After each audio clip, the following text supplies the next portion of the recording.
Welcome back to the 2-Minute One, and today I'm taking a look at the Indianapolis Colts and going over whether or not in the upcoming season they're going to be a contender or a pretender. But before we get into that topic, just a quick question for those of you going, where do you rank Jonathan Taylor amongst running backs in the NFL? You don't got to give me an exact number if he's the 8th best or 11th best, 13th best, whatever it is. Just give me a range. I think he's top 8, top 10, top 12, top 15. Just give me a decent range, and I'll give my answer at the end. Getting straight into it, though, just to make it clear, contender for this video means Super Bowl contender, not a team that makes a playoff appearance or gets a playoff win or has an above 500 record. I mean a tier 1 top talented team that is in the Super Bowl bubble of any other team in the NFL. They're on par with the Bucs, with the Chiefs, with the Rams, with the Packers.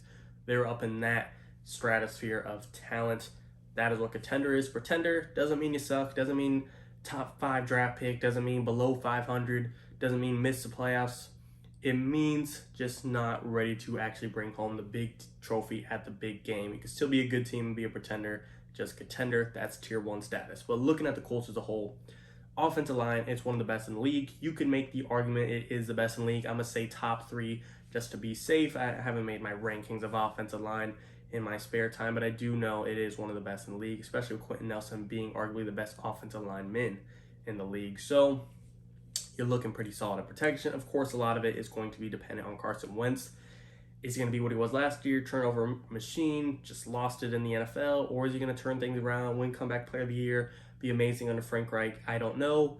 I think he'll be somewhere in the middle. I don't think he's going to be MVP Wentz, but I think he could be a guy that you could count on, you can invest your franchise in, and I do think he's going to be known as one of the better starting quarterbacks in the league, not a bottom 10 guy anymore. I'm not saying he'll be top 5, top 10, but I can see him working his way up to the top half quarterbacks of this league. I truly believe in him with a great O-line and a great head coach rather than Doug Peterson and the banged-up Eagles offensive line. And he's got an amazing backfield to rely on.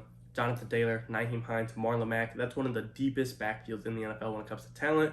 You could argue there's better duos of running backs out there, Nick Chubb, Kareem Hunt, but having 3 great running backs all on the same roster between, again, Taylor, Nyheim Hines, and Marlon Mack, you're looking pretty solid for Carson Wentz to have some pressure taken off of him any single down.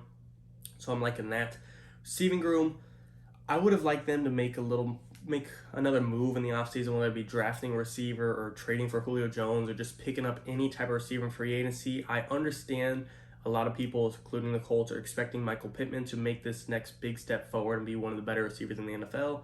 And while I think he can make that big step, you're putting a lot of eggs in one basket on betting on that gamble. You're just going big or going home on that. Again, I think it'll pay off, but it's still a little bit of risk that I wouldn't feel comfortable taking. I would have at least made some type of move to give my receiving group a little bit more talent. Again, Michael Pittman Jr., if he can be a top 15 type of receiver, even top 20, and now T.Y. Hilton's the number 2 receiver in your team, you're doing all right. If T.Y. Hilton's your second best receiver, then you got Paris Campbell, Jack Doyle's a pretty reliable tight end.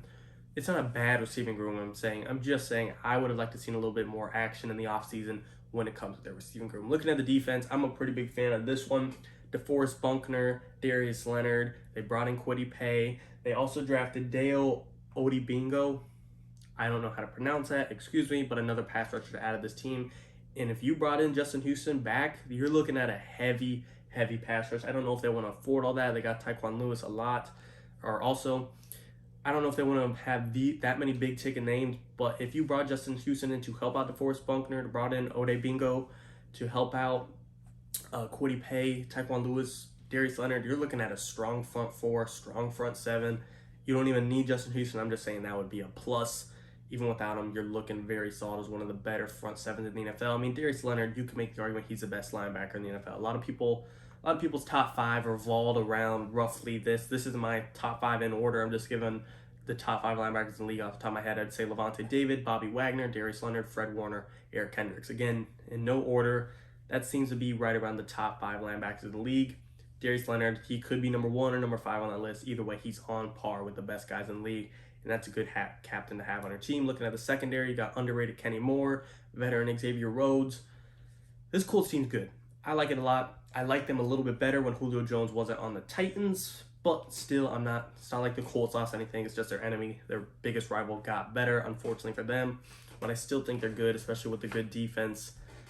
Personally, I'm leaning towards contender. A lot of people may disagree. A lot of people don't believe in Carson Wentz. Shout out to JDW, our biggest Colts fans on the channel. I know he's a believer in Carson Wentz and this Colts team. I am too. I'm liking this squad.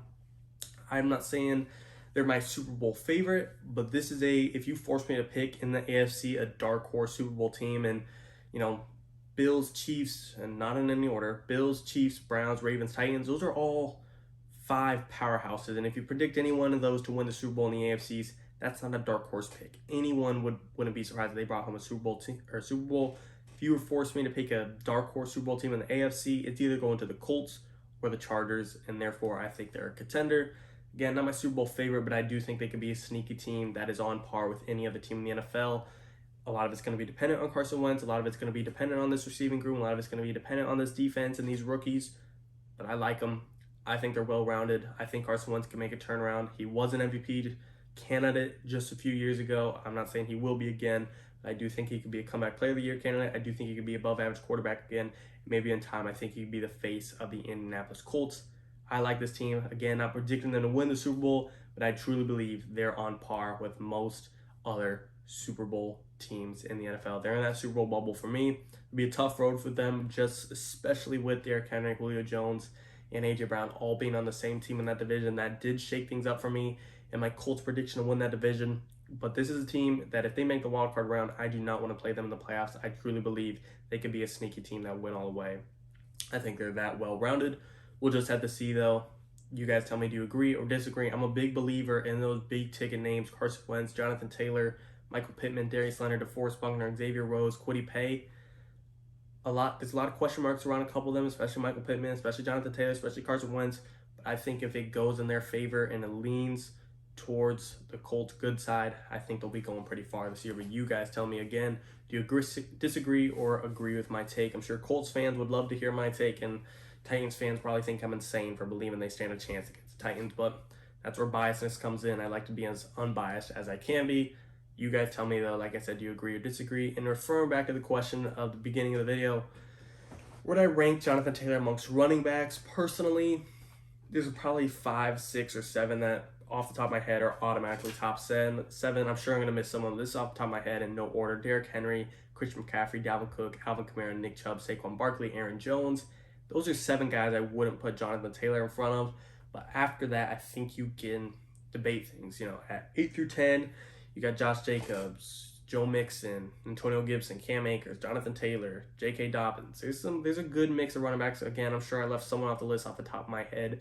That's a good list, and I feel confident that I do think Jonathan Taylor can crack the top 10. I'm not going to give my exact number like I didn't ask from you guys, but I do think he could be at 10, 9, or 8.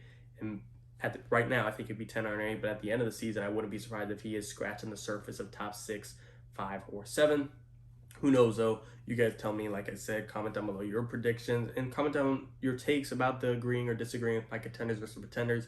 Maybe one of your comments could change my opinion and I switch sides to the pretender side, but we'll see. As always, and of course, guys, thank you for watching. 2-minute warning.